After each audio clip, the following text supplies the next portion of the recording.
Back on the record? You are back on the record. There you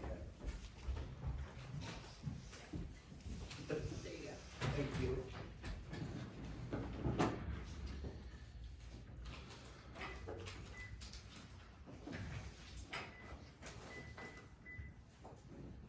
Hey, Christy. Okay, well, we're gonna try this again, okay? All right. I talk from this chair all the time, so it should work. All right, well, here they are. Alright. Good morning. Good morning, how are you both? Good, how are you? I'm doing well, thank you.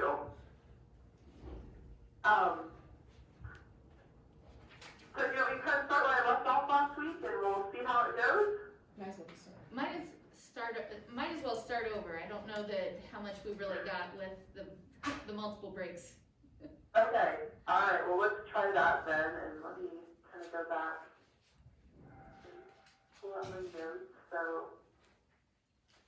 And we'll hope, I said I sit in this chair and talk all the time, so we're gonna hope that we can stay connected this morning and,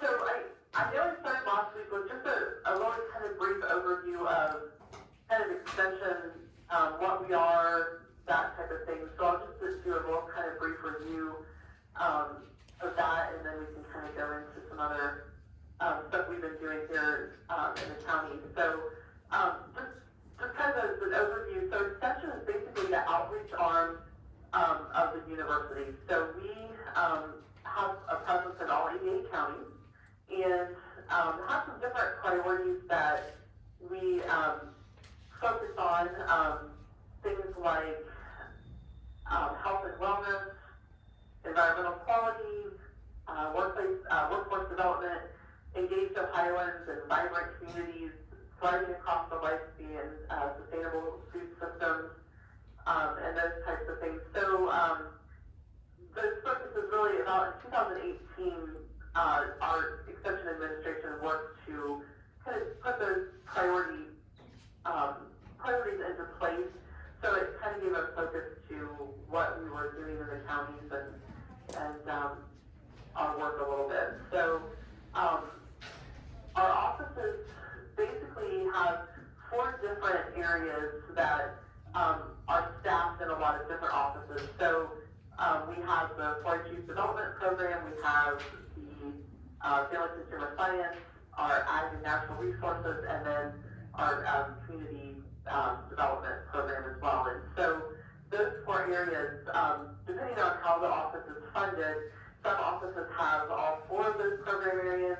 Our office right now has only 4-H Youth Development. So my focus and what my job description is just doing youth development work. And so that's very broad. It can be a lot of different things, but that's kind of where the focus of our office has been within the last, since I've been here, and it was 2009 that the funding in our office in Preble County changed and just down to that one program area.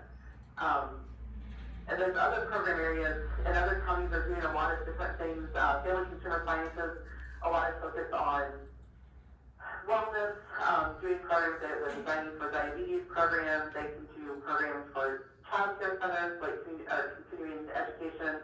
One of the programs that I teach that is really a Family Consumer Science program is our Successful Co-Parenting program. It's mandated by the courts. And so parents who are divorcing or separated are mandated to do that program, and that's one that we've continued to do because it's one way to generate a little bit of funding for our office. And when I first came, that funding was going to a different county, and I fought a little bit to make it so I could teach that, and that I could we could keep those dollars in Preble County. Ag and Natural Resources, a lot of different things that program can focus on. One of them is kind of what people traditionally think, working with farmers in a lot of different capacities. One of the advantages of those the Ag and Natural Resources person is that even though our farmers can get a lot of their information anymore either through the internet or a lot of them sometimes turn to their seed dealers or other people who are professionals in that way, that ag and natural resource person sometimes can be that, face that is a person they can call and have that face-to-face contact with as well, where it's not just through the internet. And, especially in our county, we get a lot of calls from our German Baptist community and people who maybe don't want to be on the internet or don't have that ability to do that. And so we still answer a lot of ag and natural resources questions from that particular community where they'll come in and we'll give them resources and we do our best to get what they need using some of the resources we have and reaching out to other people. And our community development piece really is kind of tailored depending on the community. I know I've had some conversations with Brenda about economic development and where that community development person could potentially partner a little bit, and so there's a lot of flexibility in there. I think there's some conversations at some point in time to be had about whether that person could be a good partner for our economic development office and some of the things that they're doing. So I'll pause a minute and see, do you have any general questions about extension or those program areas? I have a question related to how the needs of the community are decided, and when was the Sure. last time that was done?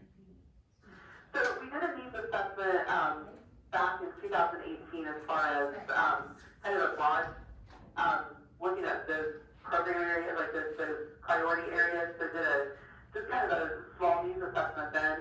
A lot of, as far as the 4-H program goes, I have a 4-H advisory committee that I meet with on a regular basis, and I use them as a sounding board. Just a lot of talking to people in the community.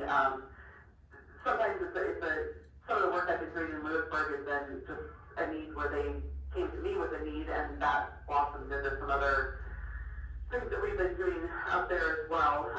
I'm working on, we've met with our extension advisory committee some, and are working this year last year with COVID, it was kind of a weird year, but working on revitalizing that committee as well, and that's a place as well that we can go to with information to kind of garner that kind of information. So, I do a lot of listening and a lot of talking to people and that type of thing as well. when was the last time the Extension Advisory Committee met? We met in 2018. I didn't meet with them last year just with COVID and trying to keep up on everything else, but we did meet in 2018. Okay, and I'm just curious, is there a current list of those individuals that you could share with us? I can send it to you. I'm actually working on that. The list it's been around for a long time, so I'm working on adding some new people to that and looking at some other partners in the community that would be good people that add to that committee. So I'm working on that as well. And working with my area leader to kind of working on that list of people. But I can share with you some people that we've got in mind for that. Yeah, I would appreciate it, and what does that process look like for sourcing the people that go onto the list? It's really just a matter of trying to find people in some of the different program areas so that each of the program areas is represented, and looking at people in the community that have that might be a good sounding board for asking those questions about extension and those types of things. So there's not necessarily a 100% set, like it's more of a looking at what the needs are on the committee and where we need to look at people to fill those needs. Okay, and any chance when you send the list, you could send the committee operating documents with it? I can do that. Okay, thank you. And go ahead, I'm sorry. No, you're fine. Any other general questions about extension or anything general? I think we're good to I'm this good. point. Okay. Sounds like you do a lot of good work there. Thank you. We really try. So I'll talk to you just a little bit about some of the things we're doing that are maybe kind of out of the ordinary. I think that people are very familiar with, we have a lot of involvement with our county fair and just kind of traditional 4-H projects and that kind of work that people maybe see a lot of. We have a lot of, both kind of behind the scenes making the junior fair happen. I sit on the senior fair board and go to those meetings and involved with that process as well. So those are kind of some of the more traditional things that people see. Some of the things I working on, and again, because 2020 was kind of an odd year, some of the things we were working on didn't meet face to face and some of the committees, but I thought I'd talk a little bit about some of the things that we were doing in 2019 and that we hope that are going to pick up again in 2021. So one of the things I got involved with was working with the Lewisburg community and establishing their community garden there. And so that was a really fun way to start to get involved with one of our communities and making some other partnerships and meeting some different people, which is a good thing as well. So that was a good option. And so from that, I started, also they were developing a STEAM committee. And so I was like, hey, that's something we might want to be a part of. So I volunteered to be on that committee as well. And so one of the things several things we've done with that, they've been doing some block parties and we've done some 4-H related STEAM activities at those. We have done, I'm working on developing a makerspace at the library, and so with some grant money, community money, we've been working on doing some things with that. And so I've been involved with that committee, and that's been kind of fun, and being involved in that community. And I think that some of the things we've been doing there are models that we can take other places as well and do some programming. Some of the other things I've been working on, we have a program called Real Money, Real World, which is a financial literacy program. Are you guys still there? Yes. Yes. Keep going. Okay. Every once in a while, my phone beeps, and I'm like, okay, I just want to make sure they're still there. That's the hard thing about the whole not face-to-face thing. We have a program called Real Money, Real World, which is a financial literacy program. I started doing that at Provo County, and I had it set up to do at Eaton, but then COVID hit last year, and so we're going to have to get back on track with that as soon as maybe things get a little bit back to where schools are, it's a little harder the schools are focused on just trying to do some regular education right now, but the Real Money, Real World is a neat program because we do 4 classroom sessions that really focus on everything from jobs to how your education level impacts your salary, looking at then what it takes with that salary just basically to live. And so looking at how you have to buy a house, you have to get a car, you have to do that. So they are all assigned a job and they're assigned they have to take out deductions from a paycheck. They all are assigned a number of children, and then that impacts what they have to get. Like, for example, if they've got 3 children, they can't get a 2-seater car. They have to have something bigger, and then that costs more money. So that was a really neat program that was really got good feedback from Provo County. I know the teachers interested in doing that again. We're just trying to figure out how to get it done under some of the restrictions we have with our programming and things like that. So and hoping again to expand that to some other schools. I know there's interest out there. I've met with Harold Meehouse to talk about he's in a lot of the schools. That program fits with some of his goals, and so we're looking at how to incorporate that a little bit more into some of the schools, hopefully, as things get back to normal.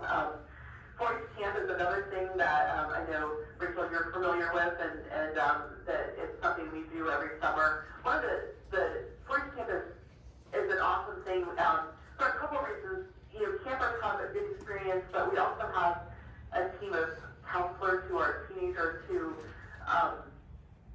spend a lot of time playing in camp, and so it's a great way to develop workforce skills, to develop leadership skills. They basically start from scratch and have, we plan from January until June, until right before camp, and as well as training mixed in there, and so it's a lot of skills. Kind of, my daughter just finished her student teaching, and she's like, that's a lot of those things we did as I did as a camp counselor, she was able to then implement and use in her classroom, and so that's kind of a fun thing.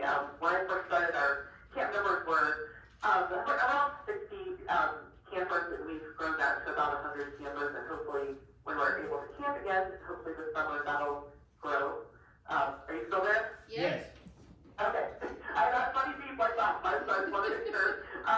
We do some things with Clover Buds. That's another program 4-H members there that came through 2H. So we have a clever camp, and I actually went to a session this weekend and got some new ideas I think we're going to implement.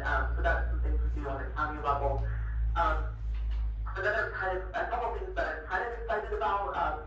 We have been involved with some grants, applied for some grants that are statewide grants. Several counties are involved with them, and that we've been selected to be part of. One of them is called Tech Changemakers, and we've had a couple of teenagers, I had a small group of them who have done some tech programming, but the fun thing about that too is we were able to leverage some dollars. So I was able to buy things like a couple of GoPro cameras, and I bought a Cricut that will be available for people to use in the office, and some other tech purchases that we were able to do with that money. And then we're also part of a grant, and I'm not supposed to talk about it a lot because the funder wants to make a big announcement. But the exciting thing is it's bringing about $24,000 in tech stuff to our office so that we can turn around and do programming with so much we're able Christy? Hey, Christy. a little bit more. Christy? Yeah, go ahead. Christy, Yeah. you are announcing it if you say it. I know. Okay, I just want to make sure. All the details. And I talked about it before in the commissioner's office, but the details as far as who the funding is and that kind of stuff, we'll let the funders make that big announcement as to who that funding is. But that money will be coming soon, and so we're really excited about that as well, and the programming we're going to be able to do. I've been doing some training for that, and so hopefully this year we'll get that started. Sounds great. But then a few other odds and ends of different little programs here and there, but those are some of the highlights. One of the other programs that we have been involved with is our youth leadership program, which was kind of a brainchild of the Chamber of Commerce, and I had that idea, so we partnered on that, and then brought in a whole other group of people that was kind of a steering committee for that group, and had a really exciting year with that. We are on hiatus this year just because of COVID, but we'll hopefully be back next year. But we had 3 students from every school district who were part of that program. We met monthly, and the goal was to build leadership skills, but also to expose them to things in Preble County. And so every month we had different focuses. We looked at different places. We had lots of speakers come in and talk about a lot of different things, and so I think in the end that turned out to be a really exciting program, a little bit different than other leadership things we have going on in the county, because one of the goals is to really expose them to Preble County and expose them to some of those things. So those are some of the highlights of other kind of things we've been working on that are youth development related, and some of those kind of things. Any questions about any of that? Sounds good. I don't have any questions. Do you? Keep up the good work. It's great. Hopefully we can get past this COVID, this wretched virus, and get moving on some of these things. I know, and that's made it a little bit challenging, but one of the things I guess I wanted to make sure too that you knew is that even through this last year that we have continued to do programming, we've just learned a lot, like everybody else has, about adapting. So things like quality assurance that we teach, we did that online. We were able to do some of our other programming like horse safety online, and then we're able to still do some of our stuff in person, just with some really big restrictions. And anytime you do stuff different, you learn things too. So there were things we did at the fair and that we had not done before, and now people are like, hey, that was really good. Let's keep doing that. And so you learn to through that. Exactly. Through that process. So that's been a good thing. Is there anything, Christy, that you need from us that would make your job better or easier, or anything that we can maybe partner with you guys to really help you guys move forward? Any programs that you would like to see? Any things that you would like to have happen in conjunction with your commissioners? So I just have to say that, I've always been advocate for looking at, I know that you have big decisions to make about funding, and that is such a huge thing as you're looking at the county as a whole. But, I think that as we continue to partner together, that looking at how do we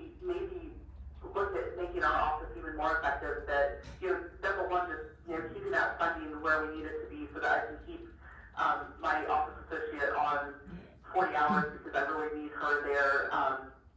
But also, making sure we have enough to just operate our office. That's a huge thing. We try to leverage other dollars, but my job is not always.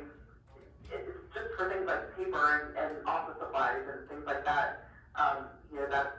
That's one of those things that keeping that funding. And then looking in the future, how do we maybe look at do we and that's where that needs assessment and our extension advisory committee and so those things come into play. But what are those things that is funding a family consumer science educator, because we now have a SNAP Ed program assistant, and he's out doing programming, but he is limited because he can only reach audiences that are part of this grant, so they have to meet certain demographic. But if we have a family consumer science educator, they could be partnering together, so the schools that he can't go into, that person could go into, and we could then double the programming efforts in that area of wellness and food nutrition and things like that. And so I think that would be a great thing as we move forward to look at that. I've always advocated for a ag and natural resources question, because we get a lot of those questions. But in talking to our extension advisory committee, they're like, maybe that's not what we need. Maybe we need a different programming area. So just kind of looking at what that might look like in the future. Just as far as funding goes, for the first educator in the office, it's $31,000, and then for any additional educators, it's $41,000, which really is a pretty good deal, because you get somebody who has a bachelor's or master's or higher degree. The university, through state and national funding, picks up benefits and any additional salary on top of that money, so you get a person in the county for a pretty good return on your money, a pretty good financial investment. So I think that's a thing. Something smaller than that is we could use a few more chairs over in our meeting room in our office. So sometimes if you ever have extra money laying around, that would be nice. So some of our tables over there, because I've talked before about this, are little, they're fairly new, but they, because the tops flip up on them, which is nice, we can move them in and out of the room, but they get to the point where they are a little wobbly, so some of our tables over there have gotten a little wobbly, but sometimes, I don't have quite enough chairs, so a few extra chairs would be nice. I'm sure Brenda and Brad from Sony might agree with that.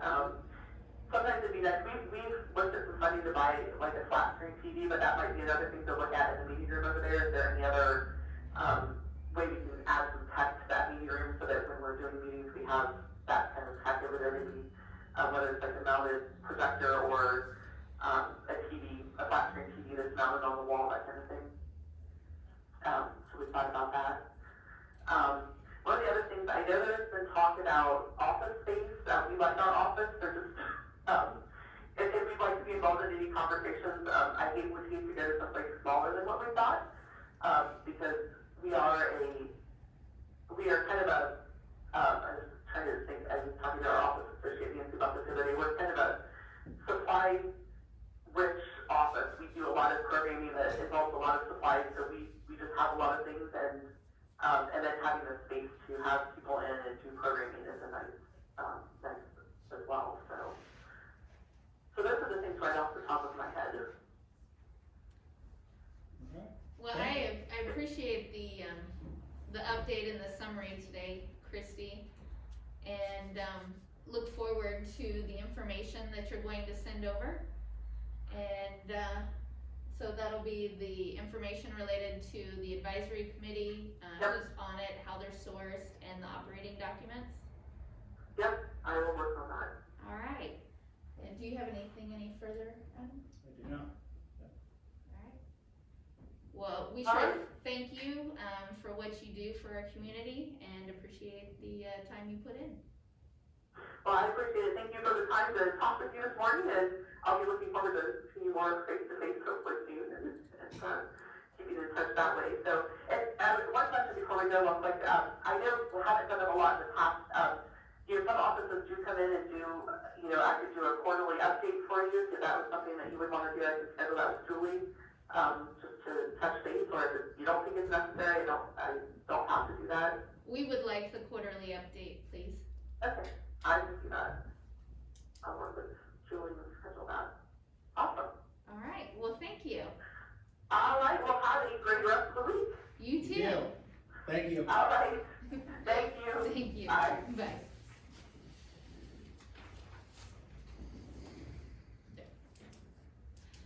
Very good. Yes. A lot of content taking place. Yes, very good. So, we've cruised right along this morning. Yep, Do you have anything additional? I do, and this is more of a question for Julie. We approved the, the credit card for the prosecutor's office. So, one thing that I would like to maybe start looking at is a procurement card that the cities and other government agencies utilize for, it's a little bit more of a broad brush. You can go out and maybe buy things online that you would need, for official use, and that you're kind of limited on these credit cards as to what you can actually use them for. So I would like to maybe have a conversation with Marty and maybe have a conversation with, some of the departments to really get an idea together on what that would look like and what the limits need to be set at and everything else. So if you could maybe try and get something like that on the agenda, sooner rather than later. I know that we've got some departments that are, the employees unfortunately are, because we do not have a procurement card, they're paying tax and then it's unreimbursed from the county on the stuff that they buy online, and they end up saving the taxpayers a lot of money.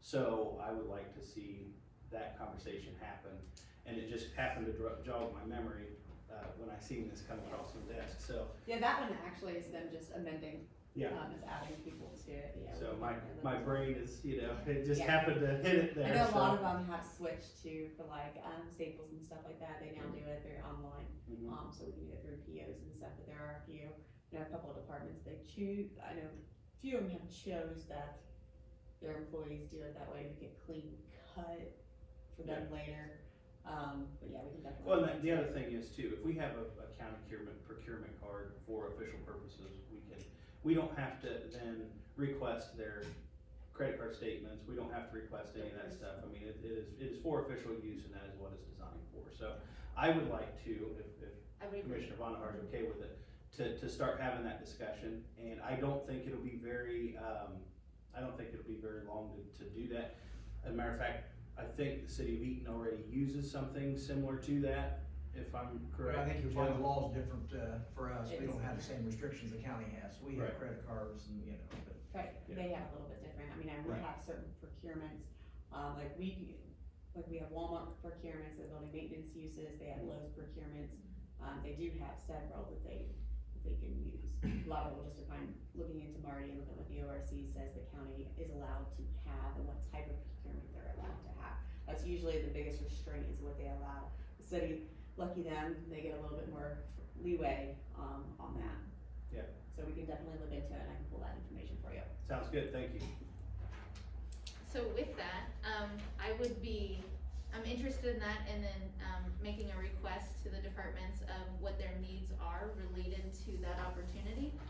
But then the other side would be departments that would like to be able to receive credit cards as payment or have online setup, to receive pay.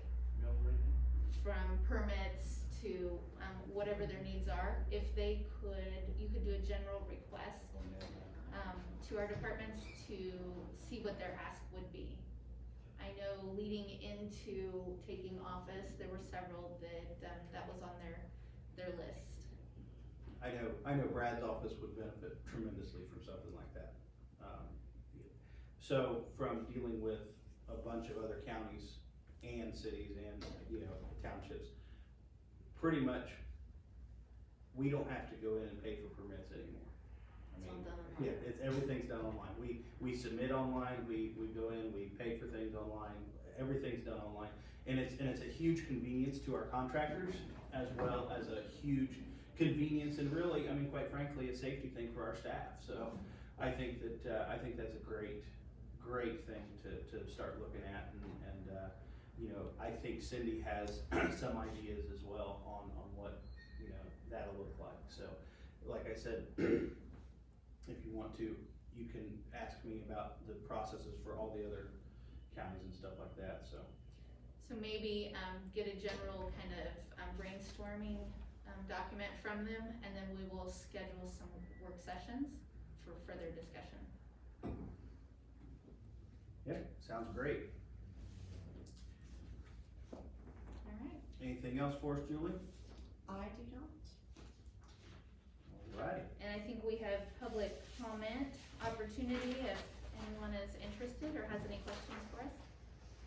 Joe Renner, I'd like to comment on your last conversation.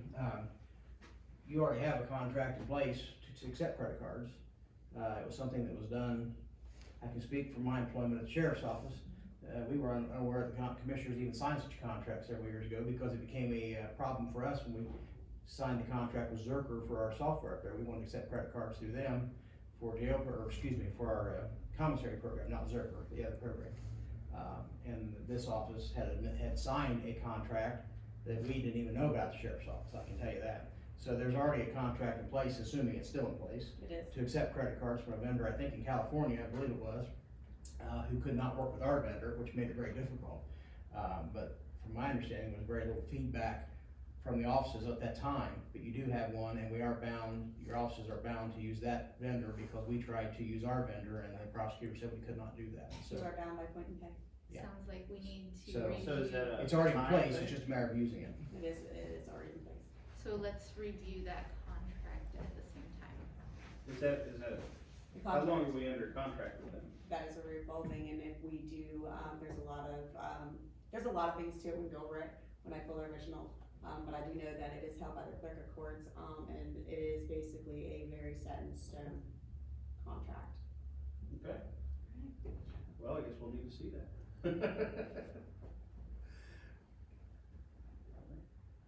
Any further discussion? Any other public comments? Alright. Come on, Eddie. You're welcome to, if you have a question. We'll be afterwards. Alright. Alright, So nothing further, I'll entertain a motion to adjourn. so moved. Second, any discussion? Call the roll, please. Commissioner Kraft? Yes. Commissioner Vonderhaar? Yes.